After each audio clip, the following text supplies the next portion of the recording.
Hello everybody, and thank you for joining me for another tier list. Today we're going to be taking a look at the discography of the legendary band Siouxsie and the Banshees. This group was an early and very pivotal contributor to the post-punk genre, and they wrote music that was truly unique for its time and was a breath of fresh air during a time of great change and musical transformation in the later part of the 70s and the early part of the 80s, and they left behind a discography that is filled with so much great music and albums that will forever be timeless. And they would end up being key influences to tons of different bands and artists that would go on to be pivotal contributors to the world of music in the 70s and the 80s. And this is a group where every album is a little bit different and unique, and it can appeal to a wide variety of different types of music listeners. So because of that, this is one of those groups that does have a ton of diversity of thought within their community and how different people rank their albums. And for me, those are always my favorite bands to cover for these tier lists. So I'm very excited for today's episode and to see where we end up with this album ranking. And what I'm going to do is go through their 11 studio albums, starting with the Scream and going up to the Rapture, and I will score each of them on this tier list, with S being the highest and D being the lowest. And I'll talk a little bit about each album, let you know my thoughts, and we will see where we end up. And please feel free to let me know your thoughts in the comments, where you agree and disagree, and how you would rank these 11 albums. I would love to hear your thoughts. Alright, I think that's about it. Let's jump right into it. Okay, starting out, we have their debut studio album from 1978 titled The Scream, and I will give this an A. This is a very good and incredibly innovative debut record, and this is an album that a lot of their fans seem to be all over the place on in terms of where they rank it. A lot of people do regard this as their best work, while some regard it as one of their weaker albums, and I would say that I'm somewhere in the middle. They do have other albums that I do resonate with more from a stylistic perspective, and I would say that this is a record that I do need to be in a particular mood to listen to, but I do think it is undeniable how radical and how influential this album was for 1978. Siouxsie and the Banshees is a group that would go through a lot of different stylistic evolutions throughout their discography, so for people who are more of a fan of their later work, I can understand how this album might be a bit challenging for them, but I do really enjoy a good chunk of this record, and I definitely appreciate it for what it is, and this is an album that would be a key influence to numerous different post-punk groups that came out of the late 70s and early 80s, and it's hard to say if some of the records that are now considered classic albums would have even existed in the first place if it hadn't been for this record. In this initial lineup of the group, we have Siouxsie Sioux on vocals, Steven Severin on bass, John McKay on guitar and saxophone, and Kenny Morris on drums. Stylistically, we have a lot of tense and dissonant angular guitar parts against these very driving bass lines with a lot of tom-heavy drum grooves and a lot of dark and intense vocals from Siouxsie. A lot of these tracks don't contain those melodic components to the vocals that we would hear on future releases. I wouldn't say that these tracks contain any really catchy vocal melodies, but I don't think that is the intention or the point with this record, and I think that style of singing was very fitting for the style that they were diving into on the early part of their discography. The album is 10 tracks long with 5 songs on each side. For side 1, my 2 favorite tracks would have to be Overground and Carcass. I also think the cover of the Beatles' Helter Skelter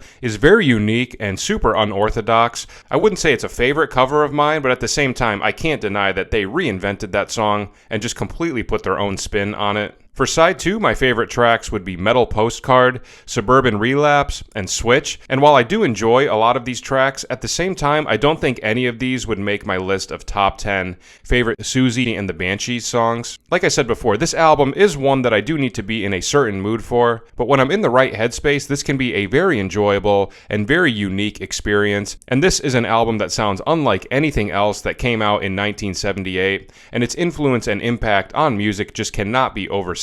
So a solid and very unique first album that was a pivotal contribution to the post-punk genre. This one gets an A.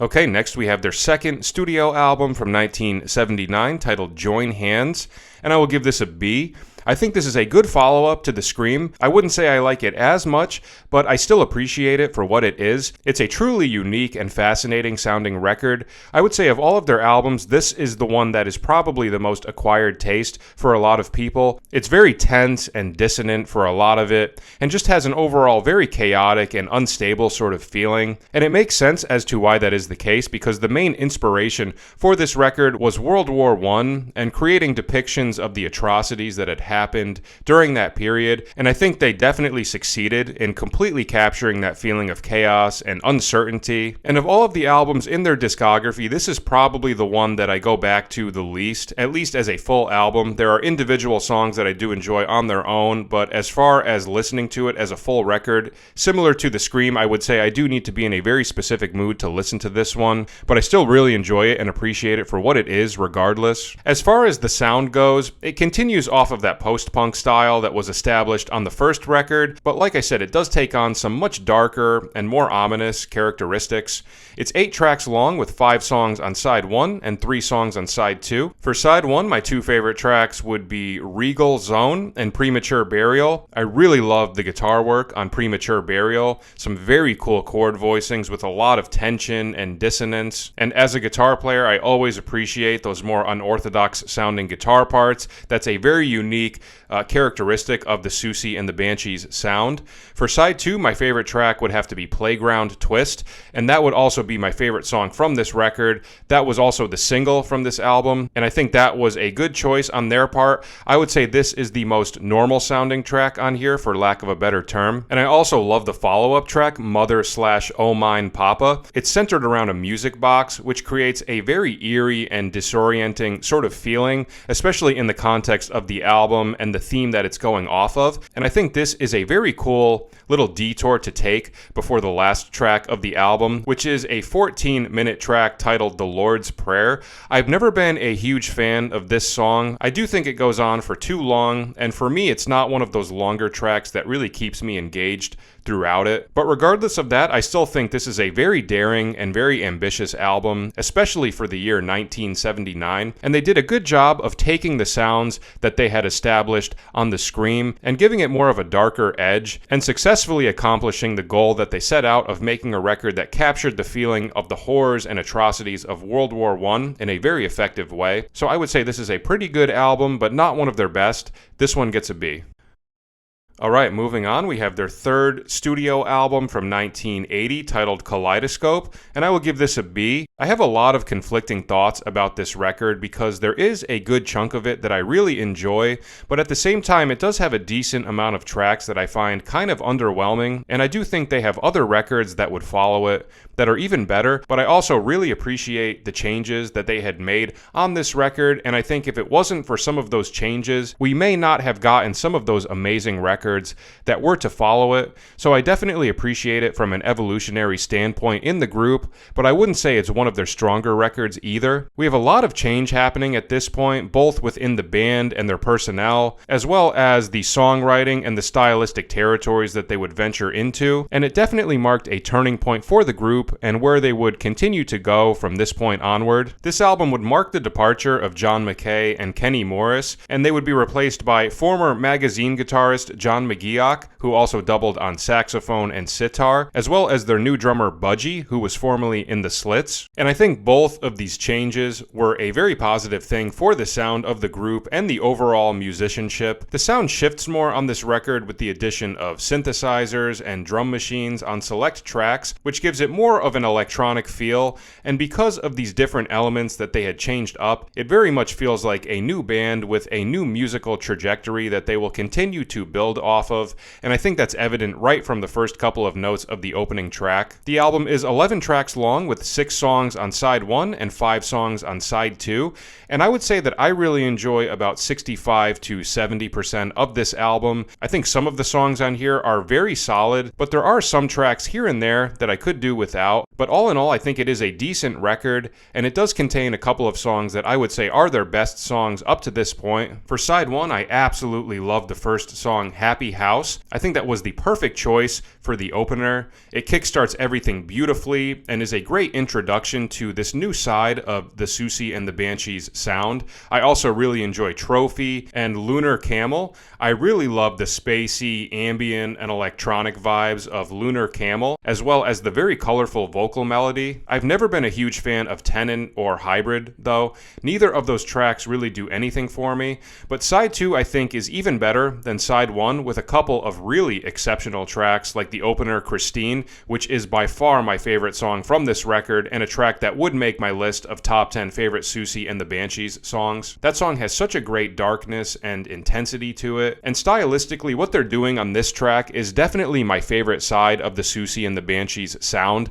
I also love Desert Kisses and Paradise Place. I've never been a huge fan of Red Light. I think the camera sounds that they utilized are very unique, but as a song, I've always felt that it's a little repetitive and monotonous, and the closing track, Skin, doesn't really do anything for me either, so it does have a few tracks that I could do without, but I still think the majority of the songs on here are very good, with a couple that I would say are the best songs that they've written up to this point, with songs like Happy House and Christine, and I think the changes that they had made within the group and the new sounds and styles that they began to explore on this record were all very positive things that further built off of the previous two albums, but also established a new trajectory and sound for the group to continue to build off of. But like I said, I do think they have other albums that would follow it that are even stronger. But regardless, I still think this is a decent album and it's a fun listen.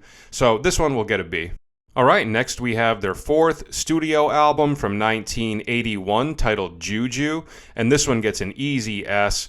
I absolutely love this record, and this one actually goes down as my favorite Siouxsie and the Banshees album. For me personally, I resonate the most with the stylistic direction that they had decided to take on this record. I think their sound really evolved and made some significant improvements from where they had left off on Kaleidoscope, venturing into some darker territories with this amazing blend of post-punk, gothic rock, neo-psychedelia, art rock, and some dream pop elements on select tracks, and just overall some very hard-hitting and badass tracks that sound incredibly ahead of their time. I think each musician is really shining the brightest on this record. I would say this is Siouxsie's strongest vocal performance to date. Budgie's drums are incredible and are a huge contributing factor to the hard-hitting and aggressive nature of this record, and John McGeoch and Steven Severin's guitar and bass parts are some of the most tasteful and unique of their discography up to this point, and instrumentally I love the way everything sounds on here, especially the guitars.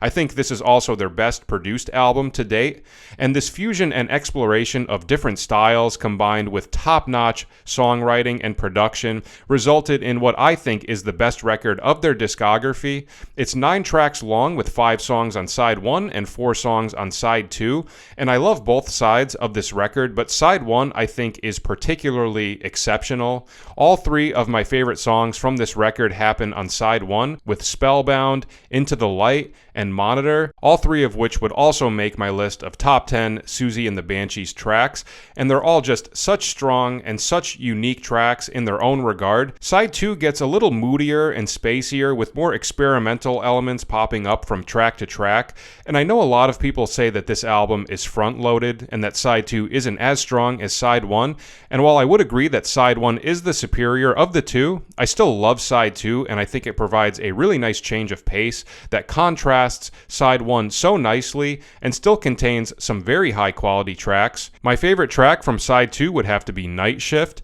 That song has some seriously awesome gothic rock elements that articulate those dark and eerie moods of this album beautifully, and in my opinion, all of this resulted in an album that is incredibly enjoyable and very consistent from front to back, with all sorts of stylistic dabblings and all of the best sounds that Siouxsie and the Banshees have explored up to this point. So this is my number 1 favorite Siouxsie and the Banshees record. This one gets an easy S. Alright, next we have their 5th studio album from 1982 titled A Kiss in the Dreamhouse, and I will give this an A. I really enjoy this album. It's got a lot of great stuff on it. I do think it is a slight downgrade from Juju, but still very strong nonetheless. I would say this is their second best record up to this point in their discography. I do like it more than The Scream. Stylistically, this one branches off in a lot of different territories with elements of post-punk, gothic rock, neo-psychedelia, alt-rock, and even jazz on the song Cocoon. We see some new things happening instrumentally with the addition of a string section, cellos, and a recorder, which is played by John McGeoch on one track, and I think they did a great job of giving us a follow-up to Juju that still contains some of the stylistic elements from that record, but also veers off into some new realms where you really hear them stretch out their sound more and experiment more in the studio to see what they are capable of creating. The album is 9 tracks long with 5 songs on side 1 and 4 songs on side 2, and I would say about 85% of this record is incredible. It does have a couple of songs here and there that I'm not crazy about, and that is ultimately why I put it in A tier rather than S, but it was definitely a close call, and there are certainly some really exceptional tracks throughout this. For side 1, I absolutely love the opening track, Cascade, bringing things in on a more dark mood and something that does sound much more similar to the gothic rock elements that we had heard on Juju. I also love Obsession. That track is very stripped down and has so many cool psychedelic layers to it, and I think She's a Carnival is a very good follow-up to that track, a nice little burst of energy and a song that really showcases the impressive drum chops of Budgie. The only song I don't care for on side 1 would be Circle. I've always found that song kind of boring and monotonous, and that would be one of a couple of tracks that I'm not super into on this record. Then when we get to side 2, I think the way it opens up is absolutely spectacular. The first 2 tracks of side 2 are my 2 favorite songs from this record, with Melt and Painted Bird. Both songs are so moody and have such beautiful vocal melodies, and both would also make my list of top 10 favorite Siouxsie and the Banshees tracks. Unfortunately though, I'm not super crazy about the other 2 songs that conclude side 2. Cocoon goes into that jazz territory, and for me personally, that's not really a style that I'm interested in hearing from this group. It's a track that just doesn't really resonate with me, and for whatever reason, I've never been able to get into the closing track, Slow Dive. I know that was one of the singles from this album, and I know a ton of people loved that song, but for some reason, it's just never grown on me, no matter how many times I've listened to it. So as you can see, there are a couple of tracks here and there that I'm not super crazy about, but at the same time, all of the songs that I do like on here are tracks that I would regard as very solid Siouxsie and the Banshees tracks, with a couple of songs that I do think are exceptional, with Melt, Painted Bird, and the opening track, Cascade. So a very good album and a solid follow-up to the very hard to follow Juju. This one gets an A. Alright, moving on, we have their 6th studio album from 1984 titled Hyena, and I will give this a B. I think this album is pretty good, but I wouldn't say it's amazing. I do think it's a bit of a downgrade from A Kiss in the Dreamhouse, but there's still some great stuff on this regardless. One of the coolest things about this record is that it's the only Siouxsie and the Banshees album that features Robert Smith of The Cure. He replaced John McGeoch, and he does guitars and keyboards, and also contributed to the compositions. So we do get some elements of The Cure sound throughout this, and stylistically, we still have some post-punk elements, but also veer off into some psychedelic, new wave, and art pop. I would say that this album is not as dark as A Kiss in the Dreamhouse or Juju. It's got a couple of songs that are probably their poppiest tracks to date. As far as track listing goes, there are 9 songs with 5 on side 1 and 4 on side 2. For side 1, I love the opening track, Dazzle. It kicks things off with this very epic orchestral pop track featuring the 27-piece string section of the London Symphony Orchestra. A very promising and very massive sounding start to the record. I also enjoy Take Me Back. I think that song has a cool vibe to it, and I really like the texture that the marimba and keyboard layers create together. And Swimming Horses, the closing track to side 1, I think is a solid song, but I've never been super crazy about We Hunger or Belladonna. Those 2 tracks just don't seem to resonate with me for whatever reason, and they do take away from the momentum of side 1 a little bit. For side 2, I really love the opening 2 tracks with Bring Me the Head of the Preacher Man and Running Town. Both amazing tracks that would be my 2 favorite songs from this album. They're both on the darker and more eerie side of things, which I always love, and I like how side 2 takes more of a darker turn from side 1. It creates a really nice contrast. I'm not a huge fan of the track that follows that though, Pointing Bone, but I think Blow the House Down is a pretty solid closer. So I do enjoy a good chunk of the tracks on this record, but one thing I will say is that none of the songs on here that I like would be regarded as any of my favorite Siouxsie and the Banshees tracks. So So although I do still like a lot of these tracks, I do think they have stronger songs on other albums, but regardless of that, I do think most of this album is pretty good, with the exception of a few tracks here and there, and I think introducing a little more of the poppy elements on certain tracks was very effective, and again, set the stage for some new types of stylistic shifts and choices for them to continue to build off of on future albums. So a pretty good record. This one gets a B. Okay, next we have their 7th studio album from 1986 titled Tinder Box, and this one gets an easy S. I love this record. This one goes down as my second favorite Siouxsie and the Banshees album. I really enjoy everything that they did on here. Stylistically, it marked another shift for the group, with this one going into more of an alternative rock realm, and it marked another personnel change for the group with the addition of John Valentine Carruthers on guitar and keyboards, and I love his contributions on here. This album has probably my favorite guitar work of any of their records. It's 8 tracks long with 4 songs on each side, and it just delivers an incredibly strong, precise, and cohesive track listing that is consistent from front to back. I do not think there is a bad song throughout this. Side 1 opens up with Candyman, which was one of the singles, and is the perfect track to introduce the listener to this new side of Siouxsie and the Banshees, and it kickstarts the album beautifully. The 2 tracks that follow that go into a bit more of a darker territory with The Sweetest Chill and This Unrest, both of which are tremendous tracks. And then side 1 ends perfectly with the other single, Cities in Dust, a classic Siouxsie and the Banshees track on the more poppy side, and my personal favorite song from this record, and a song that would easily make my top 10 favorite song list. So I think side 1 is flawless from front to back, and then side 2 delivers another nice selection of 4 tracks.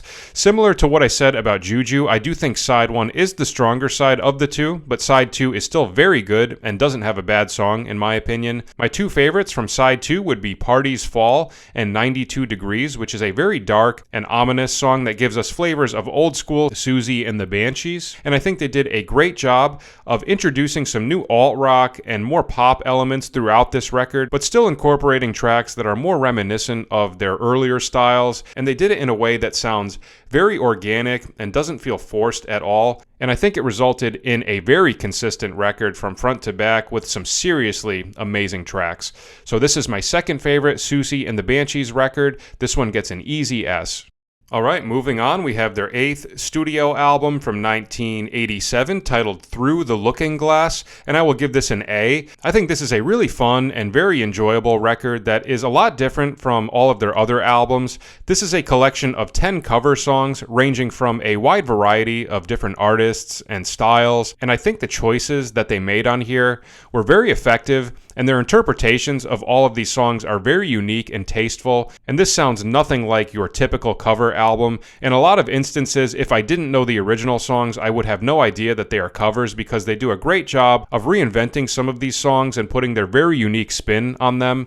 There's 5 songs on each side, and the choice of artists for these covers is quite eclectic. For side 1, we have covers from Sparks, Kraftwerk, Sterling Holloway of The Jungle Book, Bob Dylan, and Billie Holiday. The opening cover of This Town Ain't Big Enough for the Both of Us by Sparks is the perfect energetic introduction to the album and captures a very theatrical sort of energy that's a lot of fun and very adventurous. The interpretation of Kraftwerk's Hall of Mirrors is also a very cool choice, and I love all of the covers on side 1, but my favorite one by far would be Billie Holiday's Strange Fruit. They take this very emotional and heartbreaking song and put a beautiful interpretation on it with this really sad sounding string section, and I love Siouxsie's vocal work on this one. Just such a powerful take on this very amazing song. Other than Strange Fruit and the opening track, my other favorite would have to be the cover of Bob Dylan's This Wheel's on Fire. Again, I love the textures that the strings add to this track, and it's just an overall super interesting interpretation on this song.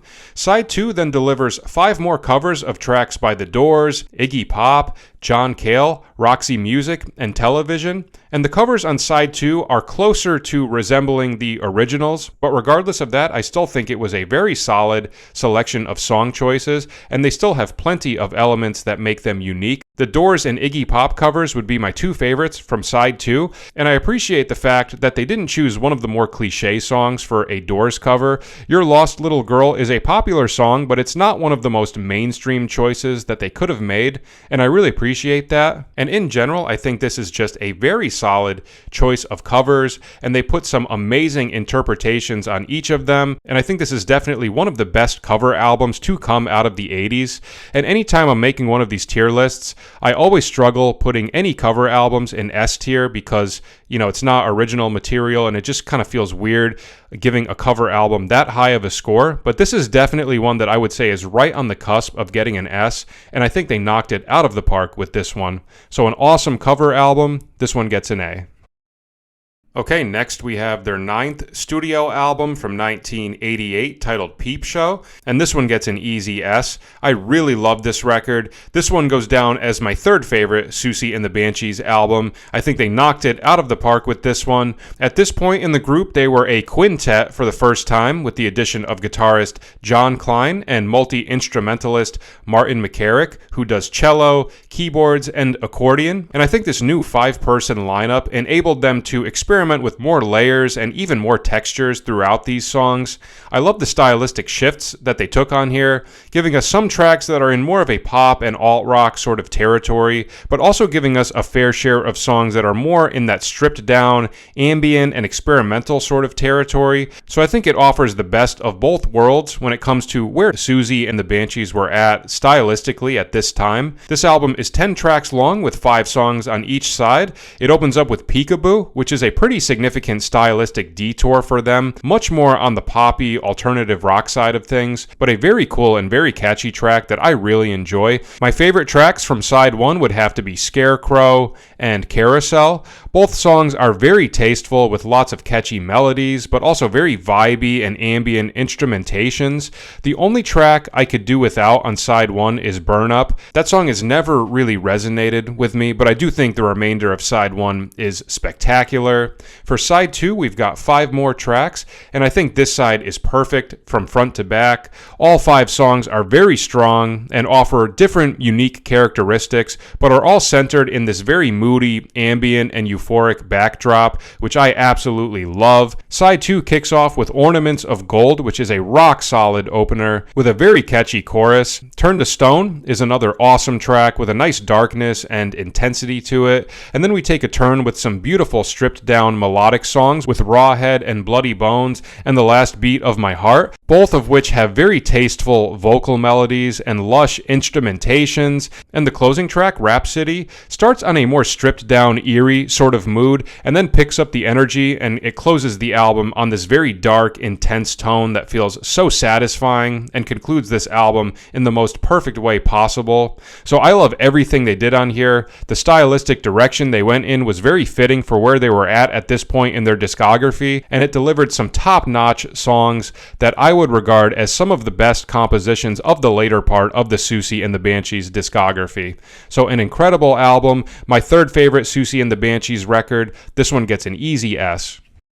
Next, we have their 10th studio album from 1991 titled Superstition, and unfortunately, I'm going to give this a C. I've always had a hard time with this record. This one goes down as my least favorite Siouxsie and the Banshees album. It's got a few things that I like about it, but I think the majority of this record is pretty underwhelming. Stylistically, it's in an alternative rock and pop rock sort of realm, and while they brought in some of those new stylistic shifts on Tinder Box and Peep Show, I think the writing and the quality of the songs is far superior on those two records in comparison to this one. This album has its fair share of tracks that I'm not super crazy about. It's 11 tracks long with 6 songs on side 1 and 5 songs on side 2. And I think side 1 is okay, but I wouldn't say it's great. It opens up with 2 of the 3 singles from this record with Kiss Them For Me and Fear of the Unknown, and these are 2 tracks that I just cannot get into. No matter how many times I listen to them, they just don't grow on me. So I don't think it opens very strong strong, but I really enjoy some of the remaining tracks like Cry, which is a beautiful and moody track with a very catchy chorus, probably my favorite song from this album. And Drifter I think is okay. It's another more stripped down, slow-paced track that I don't mind. Little Sister I think is a cool track that goes into some nice dream pop territories, and the closing track, Shadow Time, is a nice feel-good poppy pick-me-up track that does a good job of contrasting the moody and more atmospheric previous two tracks. So I think side 1 is pretty good, but not great. But then side 2 is really where the record starts to lose me. I think the opening track, Silly Thing, is pretty good, but nothing special. Got to Get Up and Silver Waterfalls are two tracks that I don't care for. I think Softly is a pretty song. It's very stripped down and atmospheric, and in my opinion, probably the best song on side 2, but still not a track that I would regard as an exceptional song of theirs. And The Ghost in You is a solid closer, more on the poppy side of things with some pretty vocal melodies and nice keyboard parts, so it's got its fair share of songs that I don't like. There are some tracks that I think are good, but at the same time, I wouldn't say that any of the songs that I like on here are exceptional or standout tracks in the grand scheme of the Siouxsie and the Banshees discography. The only exception I might make for that would be Cry, but unfortunately the remainder of the album just has too many tracks that I don't care for, and the tracks that I don't like on here are songs that I would regard as probably some of their worst tracks of their discography. So not a great album in my opinion. My least favorite Siouxsie and the Banshees record. This one gets a C. Okay, and lastly, we have their 11th and final studio album from 1995 titled The Rapture, and I will give this a B. This is another one of those albums that I have a lot of conflicting thoughts about. Similar to the previous record, it does have a few songs that I find pretty underwhelming, but on the flip side, it does have a handful of really solid tracks that do redeem it a bit more for me. Stylistically, it is in a similar realm to the previous record, with some of the pop and alternative rock elements, but also incorporating some more artsy elements that are more reminiscent of their earlier works, and all of the tracks that do resemble their earlier stuff do resonate with me a bit more, and a few of the poppier songs on here I think are also good. It's 12 tracks long, and for me the weakest part of this record is actually the opening 4 songs. Within these opening 4 tracks we get the 2 singles from the album, which are both more on the poppy side with Oh Baby and Stargazer. I think these songs are okay, but not tracks that I would regard as essentials out of the Siouxsie and the Banshees discography. And I would say the same thing about tracks 2 and 4, Tearing Apart and Fall from Grace. I find these songs to be kind of underwhelming, and I just don't find the first third of this album to be very good. But luckily, I do think the momentum does pick up, starting from track 5, which is titled Not Forgotten, and that is a song that's stylistically much more similar to their older works. I really enjoy that track, and it gives the album a nice dark edge and intensity that really picks up some of the energy to set up the remainder of the album. Then the record continues with some more ambient, stripped down tracks like Sick Child and Forever, as well as a couple of darker and moodier tracks with Falling Down, The Double Life, and Love Out Me, as well as a poppier song titled The Lonely One, and that is one track from the second half of the album that I'm not crazy about, but I do think the second half of the album is much better than the first half. I think tracks 8 to 12 is pretty much perfect, and to me that succession of 5 songs does redeem a lot of the more underwhelming elements of the first chunk of the album. I think Falling Down is an awesome, moody track that grooves hard and has a really nice, catchy chorus. Forever is such a dreamy and euphoric track and would be my favorite song from this album, and I absolutely love the 11.5-minute title track. It has a beautiful ambient build to it with these great lush instrumentations, and it's a song that just builds and stays very engaging all the way throughout. And The Double Life and Love Out Me are two hard-hitting tracks that conclude the album with a great intense energy, and when I listen to these harder-hitting, darker tracks, it does make the opening 4 tracks seem a little bit out of place, and I don't necessarily think that every song on here goes well together. I wouldn't say this is a very cohesive album, but on the flip side, I do think the ratio of good tracks to bad tracks is not as skewed on this one as it was with Superstition, and the songs that I like on here I do think are of higher quality than a lot of the songs that that I liked on Superstition. So because of that, it didn't feel right putting this in C tier with that record, but I still think all of the albums in A tier and S tier are definitely of higher quality than this one. And after Superstition, this would probably be my second least favorite Siouxsie and the Banshees album. But regardless of that, at this point in their discography, putting out their final record, I think they still clearly had some great songs left to give us on this album, and it definitely contains a good chunk of songs that I think are very high quality and very satisfying to the listener for their final studio album. So this one gets a B.